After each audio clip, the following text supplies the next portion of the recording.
Welcome to AAR pharmacy lectures. So next chapter हमारे पास है protein synthesis inhibitors. Protein synthesis inhibitors में हमारे पास आ जाते हैं टेट्रासाइक्लिन्स। टेट्रासाइक्लिन में एग्जांपल्स डॉक्सीसाइक्लिन, मिनोसाइक्लिन, डिमेक्लोसाइक्लिन या टेट्रासाइक्लिन। उसके अलावा ग्लाइसाइल साइक्लिन्स, उसमें हमारे पास ड्रग है टीजीसाइक्लिन। अमाइनोग्लाइकोसाइड्स में हमारे पास आ जाती है Amixin, gentamicin, streptomycin, neomycin, tobramycin. इसके अलावा मैक्रोलाइड्स में हमारे पास एजिथ्रोमाइसिन, क्लेरिथ्रोमाइसिन, एरिथ्रोमाइसिन या टेलिथ्रोमाइसिन। इसके अलावा दूसरी हमारे पास जो प्रोटीन सिंथेसिस इनहिबिटर्स हैं उनमें क्लोरामफेनिकोल है, क्लिंडामाइसिन है, लाइनजोलिड है और उसके अलावा स्ट्रेप्टोग्रामिन्स है, क्यूनाप्रिस्टिन या डेफ्लोप्रिस्टिन। तो ये ड्रग्स जो भी हैं प्रोटीन सिंथेसिस इनहिबिटर्स, ये बैक्टीरियल राइबोसोम 70S राइबोसोम को टारगेट करती हैं। ठीक है, जो कि ह्यूमन हमारे पास जो राइबोसोम है उससे डिफरेंट होता है। यूकैरियोटिक सेल्स के अंदर 80S राइबोसोम होता है, 60+40S वाला।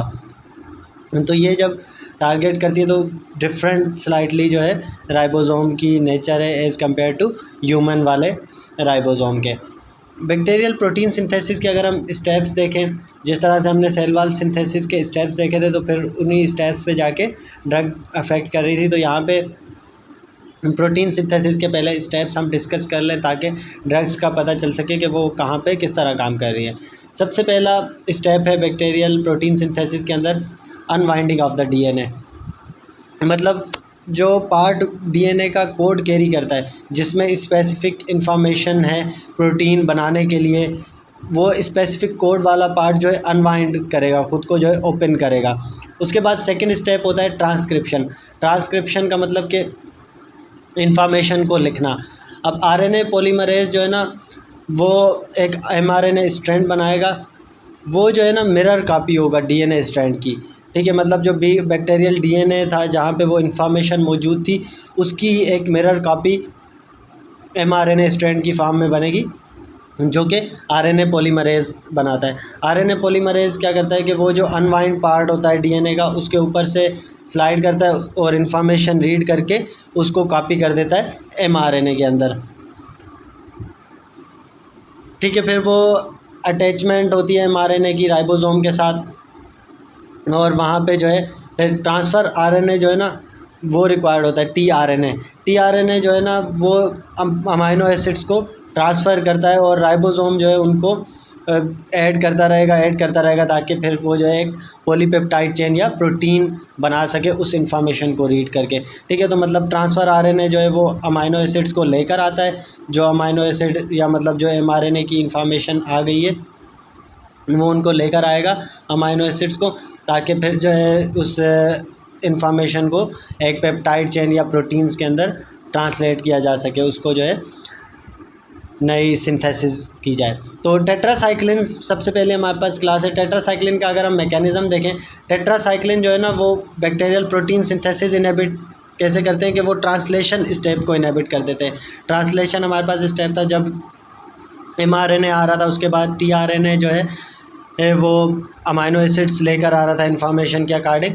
तो टेट्रासाइक्लिन जो है ना वो 30S राइबोसोमल सब यूनिट से बाइंड होंगे और उसके बाद जो है ना tRNA का एक्सेस ब्लॉक कर देंगे।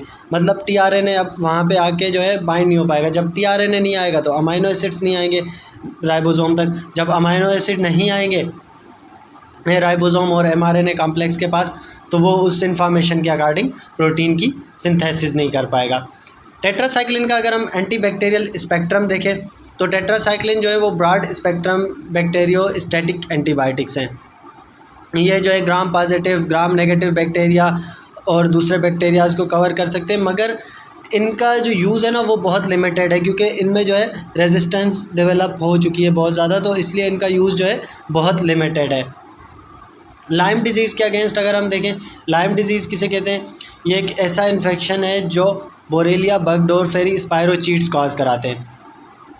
जब भी जो है इन्फेक्टेड टिक जो मतलब ये हमारे पास बैक्टीरिया कैरी करती हो टिक, वो जब ह्यूमन को बाइट करेगी तो उस बाइट की वजह से जो है ये बोरेलिया बगडोरफेरी जो है वो ट्रांसफ़र हो जाता है ह्यूमन के अंदर। फिर उसके बाद जो है डिज़ीज़ के सिम्टम्स और वो आना शुरू हो जाते हैं।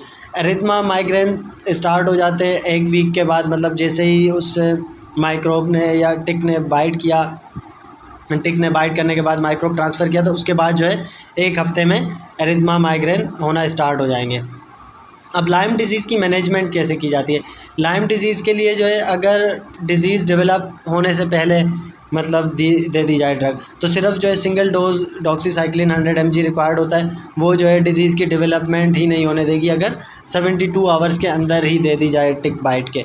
और अगर डिज़ीज़ एक बार डेवलप हो चुकी है, मतलब 72 आवर्स गुजर गए, डिज़ीज़ डेवलप कर गई है, तो उसके बाद डॉक्सीसाइक्लिन अगर दें तो 100 mg एवरी 12 आवरली देंगे 21 से 28 डेज़ तक के लिए। तो लाइम डिज़ीज़ के अंदर हमारे पास ड्रग ऑफ चॉइस डॉक्सीसाइक्लिन है।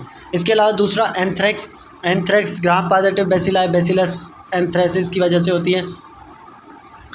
अब इसमें अगर हम मैनेजमेंट देखें तो इसमें भी जो है डॉक्सीसाइक्लिन दी जाती है एंथ्रेक्स की मैनेजमेंट के लिए 100 mg every 12 hourly in combination with another antibiotics, मतलब इसके साथ एक या एक से ज़्यादा एंटीबायोटिक फर्दर ऐड किए जाते हैं 60 डेज़ के लिए।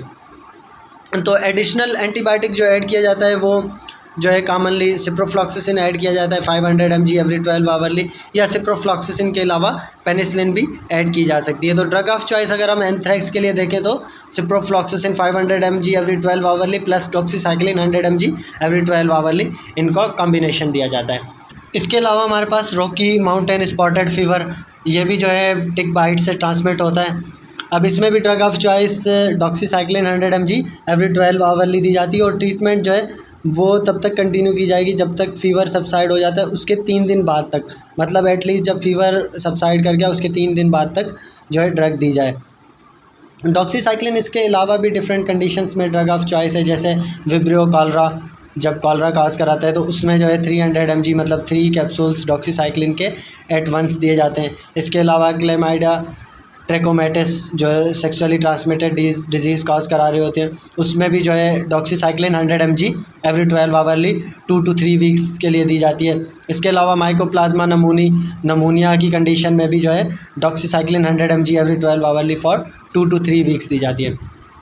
इसके अलावा अगर हम एक्नी के लिए देखें तो मिनोसाइक्लिन जो है वो ड्रग ऑफ चॉइस है एक्नी वल्गैरिस के लिए। प्रोपायोनी बैक्टीरियम एक्नीज जो काज कराते हैं उसमें डोज फर्स्ट डे पे जो है 200 mg दिया जाता है इन 2 डिवाइडेड डोजेज़, मतलब 100 mg एवरी 12 आवरली। फिर उसके बाद सेकंड डे से जो है 100 mg एवरी 24 आवरली दी जाती है।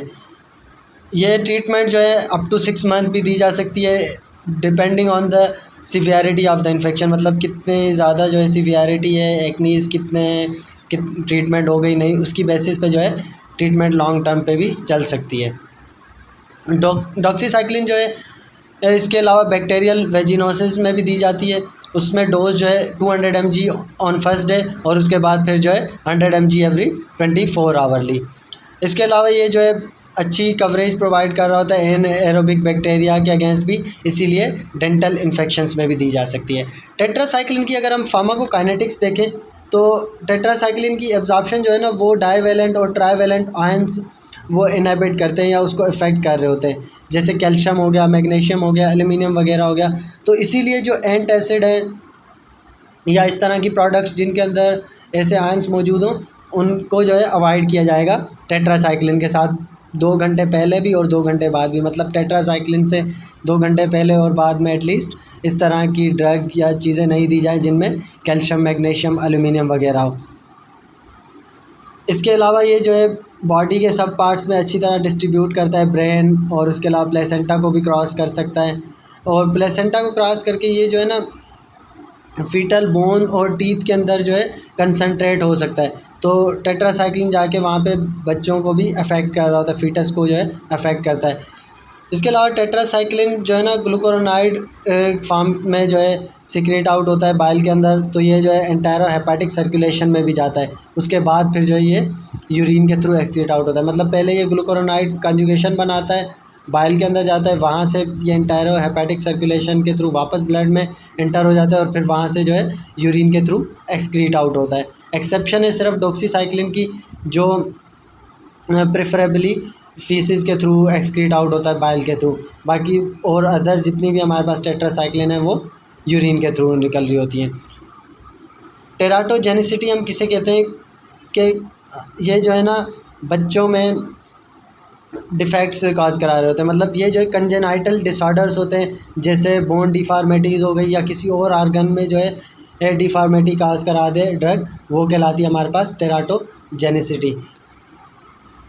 इंटेरोहेपेटिक सर्कुलेशन। अब इंटेरोहेपेटिक सर्कुलेशन में क्या होता है कि ड्रग जैसे ही जो है ना इंटेस्टाइन से एब्जॉर्ब हुई, ब्लड में आ गई, ब्लड के बाद जो है ना वो कॉन्जुगेट बनाती है लिवर के अंदर, कॉन्जुगेट फिर बाइल में जाता है और बाइल से वो जो है ना वापस इंटेस्टाइन में आके वहाँ पे उसका एंजाइमेटिक ब्रेक डाउन हो जाता है उस कॉन्जुगेट का। मतलब उससे जो है ग्लूकोरोनाइड कॉन्जुगेट जो है वो ब्रेक डाउन होता है, ड्रग अलग से रिलीज़ होके फिर वो वापस जो है इंटेस्टाइन से एब्जॉर्ब हो जाती है। क्योंकि कॉन्जुगेट ब्रेक डाउन हो गया, सिर्फ ड्रग रह गई, तो अब ड्रग जो है वो एब्जॉर्ब हो जाएगी वापस, फिर वापस ब्लड में आ जाती है, तो वहाँ से फिर वो रीनली एक्सक्रीट आउट होती है। तो ग्लूकोरोनाइडेज एंजाइम जो होता है ना वो इस कॉन्जुगेट को ब्रेक डाउन करता है। वो जो है ग्लूकोरोनिक एसिड और ड्रग के दरमियान जो बॉन्ड बना हुआ होता है उस बॉन्ड को ब्रेक करता है ग्लूकोरोनाइडेज, तो उसकी वजह से ड्रग जो है वो वापस एब्जॉर्ब होना स्टार्ट हो जाती है।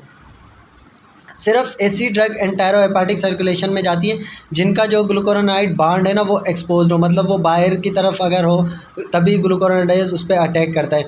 अगर उसके अराउंड कोई बल्की ग्रुप मौजूद हो ग्लूकोरोनाइड बॉन्ड के अराउंड, तो फिर वो ड्रग्स जो हैं एंटेरोहेपेटिक सर्कुलेशन में नहीं जा सकती। एंटेरोहेपेटिक सर्कुलेशन क्या है कि ड्रग की सर्कुलेशन लिवर, इंटेस्टाइन, फिर वापस जो है ब्लड में आ जाती। क्यों? क्योंकि जो है वो ग्लूकोरोनाइडेज जो है उसका बॉन्ड ब्रेक कर रहा था, बॉन्ड ब्रेक करने की वजह से जो है ड्रग रिलीज़ हो जाती है और वो दोबारा एब्जॉर्ब हो जाती है। टेट्रासाइक्लिन के अगर हम एडीआर्स देखें, परमानेंट टूथ डिस्कलरेशन, उसके अलावा हाइपोप्लाइजिया काज करा रहा होता है, मतलब अंडर डेवलपमेंट, टेराटोजेनिक इफ़ेक्ट्स, इसके अलावा स्टंटिंग ऑफ ग्रोथ एबनॉर्मेलिटीज़ करा रहा होता है बच्चों में। इसके अलावा फोटोटॉक्सिसिटी, सनलाइट या यूवी एक्सपोजर की वजह से फोटोटॉक्सिसिटी भी कॉज करा रहे होते हैं। टेट्रासाइक्लिन इसके अलावा जो है गैस्ट्रिक इरिटेशन कॉज करा सकते हैं, सबसे ज़्यादा कॉमनली डॉक्सीसाइक्लिन कॉज करा रहा होता है। उसके अलावा वेस्टिब्यूलर प्रॉब्लम्स जैसे डिजीनेस हो गया, नोज़िया, वोमिटिंग वगैरह। इसके अलावा सुपर इन्फेक्शंस और स्यूडो ट्यूमर सेरिब्राई, इसमें क्या होता है कि टेम्पररी इंट्राक्रैनियल हाइपरटेंशन, उसके अलावा ब्लड वीजन और हेडेक स्टार्ट हो जाते हैं।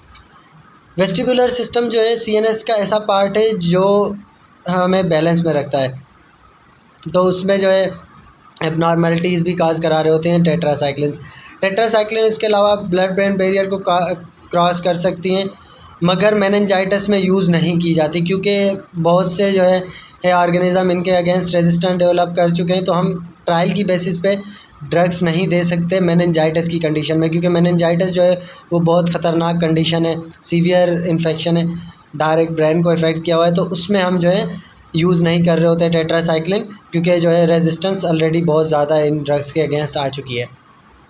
टेट्रासाइक्लिन की अगर हम कॉन्ट्राइंडिकेशंस की बात करें तो ये ड्रग जो है प्रेग्नेंट वुमेन में नहीं दी जाती, क्योंकि ये हमने ऑलरेडी डिस्कस किया, फीटल ग्रोथ को ये हार्म कर रहे होते हैं। वहाँ पे जाके जो है ये फीटस के अंदर जो बोन्स की डिफॉर्मेशन वगैरह करा सकते हैं। इसके अलावा लैक्टेटिंग वुमेंस में भी नहीं देंगे, वहाँ से भी जो है ये मिल्क के थ्रू जो है बच्चे तक आ जाएंगे, तो बच्चों में ये जो है ग्रोथ डिफॉर्मेशन, उसके अलावा टूथ डिस्कलरेशन वगैरह इस तरह की चीज़ें काज करा रहे होते हैं। इसके अलावा children under 15 year of age उनमें भी नहीं देंगे, उनमें भी ग्रोइंग स्टेजेस में यही होता है कि ग्रोथ में जो है रिटार्डेशन वगैरह करा रहे होते हैं टेट्रासाइक्लिन। डॉक्सीसाइक्लिन के अलावा जितनी भी दूसरी टेट्रासाइक्लिन है वो सब की सब जो है रीनली कॉम्प्रोमाइज पेशेंट्स में नहीं दे सकते, क्योंकि हमने डिस्कस किया था कि सब की सब जो है रीनल रूट के थ्रू एक्सक्रीट आउट हो रही होती है, यूरिन के थ्रू, जबकि डॉक्सीसाइक्लिन जो है वो बाइल्स के थ्रू निकल रही होती है। सब की सब टेट्रासाइक्लिन जो है ना वो थोड़ा बहुत ह्यूमन की प्रोटीन सिंथेसिस पे भी इफ़ेक्ट कर रही होती है। अल्दो हमने ये डिस्कस किया था कि ह्यूमन जो और राइबोसोम है वो 80S 70S नहीं है बैक्टीरियल की तरह, मगर फिर भी थोड़ा बहुत जो है ये इफ़ेक्ट ज़रूर कर रही होती हैं टेट्रासाइक्लिन जो है ह्यूमंस के ऊपर भी। तो इसीलिए ये जो है अमाइनो एसिड की डिग्रेडेशन को बढ़ा देती हैं, तो एज़ोटीमिया की कंडीशन के अंदर रिकमेंड नहीं की जाती। एज़ोटीमिया हम किसे कहते हैं? अब ईमिया का एक बार मैंने पहले भी आपको बताया कि जो भी इस तरह के टर्म आते हैं, ईमिया मतलब वो ब्लड से रिलेटेड होगा, एज़ो नाइट्रोजन कहते हैं। तो जब भी नाइट्रोजन जो है प्रोडक्ट ब्लड के अंदर इंक्रीज़ हो जाए, उस कंडीशन को हम एजोटीमिया कहते हैं। तो उस कंडीशन के अंदर जो है टेट्रासाइक्लिन कॉन्ट्राइंडिकेटेड है। बहुत शुक्रिया वीडियो लेक्चर को देखने का। नेक्स्ट इंशाल्लाह हम remaining protein synthesis inhibitors discuss करेंगे।